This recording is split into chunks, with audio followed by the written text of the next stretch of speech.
Andito po kami ngayon sa Barangay Himbubulo Este, Ginyangang, Quezon. May binisita po kami ritong property na may kabuang sukat na 5.8 hectares. Na ayon po kay seller na ating kasama, bali ang frontage daw po nitong nasabing property mga ka-farm ay humigit kumulang pong 300 meters. And then ito po, kung mapapansin nyo po, ito po ang pinaka-provincial road po ito, Ginyangan to Lopez, Buena Vista, Quezon, San Narciso. Yan po, going to San Narciso, Buena Vista. Then according po sa kanya mga ka-farm, meron pa raw pong natitirang portion dito ng property mga ka-farm. Ito pong may mga puno po na to ng kawayan. Ayan po siya. Kaya meron po tong bali sa gawi po niya, meron pong mga ilang metro pa po na sakop ng property. Then ito po ang kanyang property mga ka-farm. Ito pong portion na to, nasa gawing kanan natin ay ito po yung portion na plat. Then ang mapapansin nyo po sa gawing ibaba, ayan po yung pinaka-source po ng tubig. Ayan po yung pinakasapa po. Ayan po, kung mapapansin nyo, running water po siya. Na kaya ideal daw po itong tayuan din ng pool resort dito po sa area.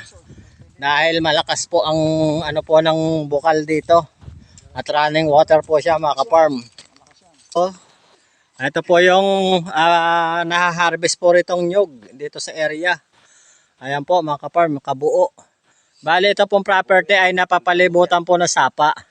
Kaya kung nyo po makikita, sa gawin na yan, napakalinaw po ng tubig.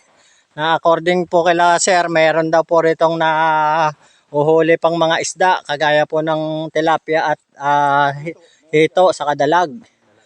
Ayan po, kaya napakaganda po at kita nyo po na malinis po yung pinakasapa niya. And then ito po kung mapapansin nyo po, ang property po ay siksik na siksik po sa puno ng nyog. Ayan po siya mabababa pa po yung ibang puno ng nyog. Ayan po, tara po, galugarin po natin itong nasabing property ni seller. Bale dito po sa gawing kaliwa ko, mayroon po ako nakikita rito mga puno ng mahogany. Ayan po siya. Napakarami pong puno ng mahogany dito sa area. And then may puno po ng kawayan. Ayan, ito po, kung inyo po mapapansin, ito po ang linya po ng kuryente.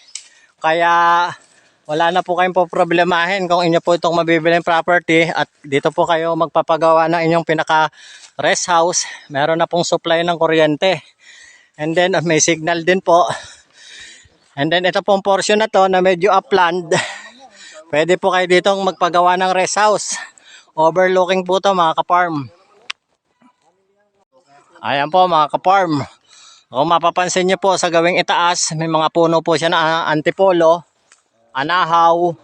Ayan. And then ito po sa gawi po na to, may mga puno ng mangga. Itong bahay na to, Kap? Ayan po kay Kap, na seller po nitong nasabing property. Niya po itong may bahay dito. Tao niya po, kaya wala pong magiging problema sa bilihan kung inyo po itong ma-avail. Bale, ayun po yung sinasabi ni Kap kanina na koprahan. Doon po sila nagluluto. Doon po sila ng kopra. Yan pong area na yan. Bale, ito pong property niya ay ideal po itong tayuan ng campsite. Ayan po. Marami po ritong puno ng kawayan na pwede nyo pong gawing rest house. Bahay kubo. At yung pambubong po, ayun pong dahon po ng anahaw. Ayan po siya mga ka-farm. Ayon din po kay Kap na seller nito na sa aming property. Ito pong po ay nakakapag-harvest po ng 1 tonelada. Mahigit pa every 45 days. Ayon po sa kanya, kaya ito po yung kanyang bagong paggawa na lukaran.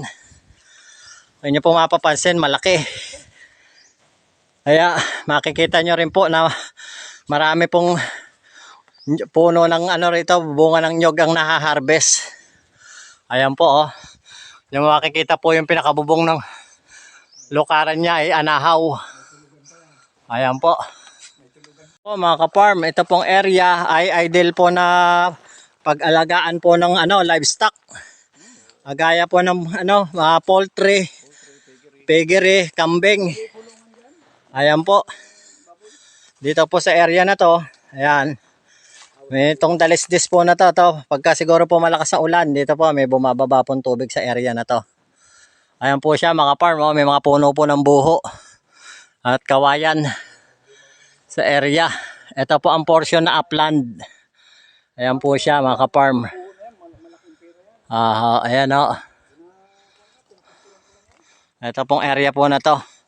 Bali ito po palang lukaran niya mga ka-farm ay hati. Bali meron po siyang yero po na bubong, and then yung kabila po dahon ng anahaw. And then ito po kung mapapansin niyo po itong puno ng mangga. Anong puno po yan anong variety po yan ng mangga, Kap? Ako yan, yung kinalabaw. Kinalabaw daw po mga ka-farm. Isa po na yon na mangga ay Pico. Ayan po, bali dalawang variety po ng mangga ang nakatanim dito sa area. Then ito na pong mataas naman po na to na ito po ang isang puno ng Jimmy Lina.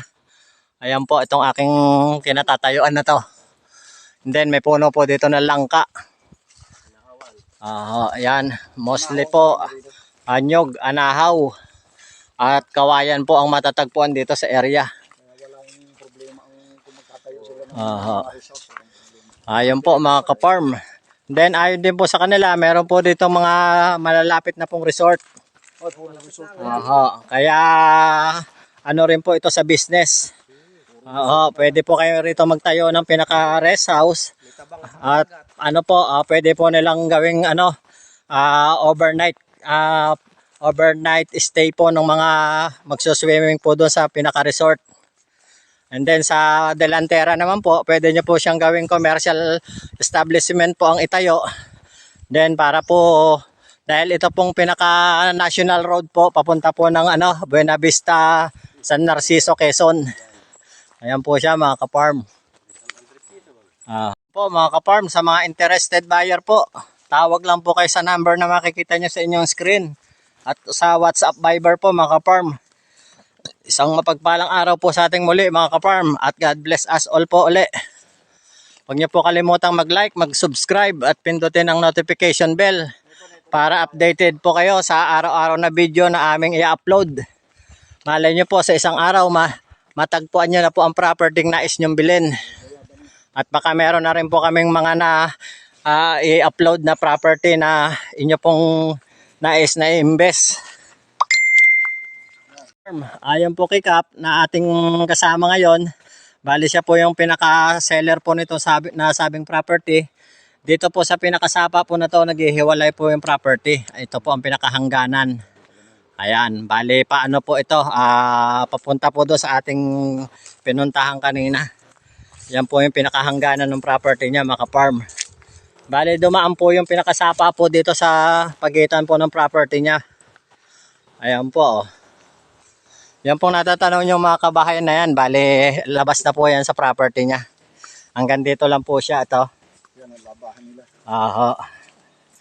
Dito daw po naglalaba yung mga nakatira dito sa area. Ayan po, kung nyo po mapapansin, napakalinaw ng tubig. Nakakainganyo pong mag-swimming. Ito pong area na to, kung inyo pong mabibili, ay pwede nyo po itong i-develop.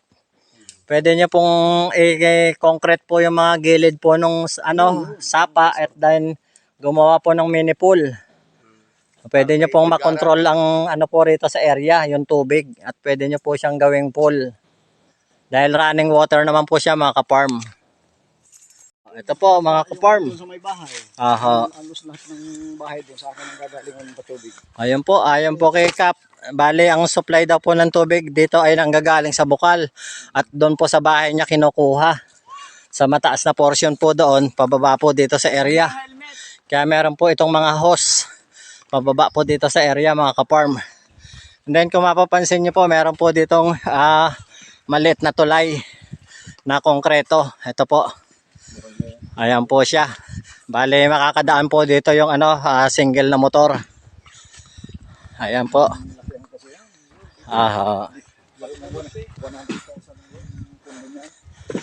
Ayan po ang mga kaibigan natin. Pwede naman, di ba mabibili nila, pwede silang magpagawa. Ang linaw ko yan ng ano eh. Oo. Yan po mga ka-farm. Ako nyo nga po palang pupuntahan po itong nasabing property. Mula po sa town proper po ng Ginyangan. Malapit lang po ito. Bali almost 2 minutes lang po. Mula po doon sa town proper po ng Ginyangan. Hanggang dito po sa nasabing property. Bali daan po ito ng National Road. Kaya tuhog po ng National Road po itong nasabing property nila Kap. Ah,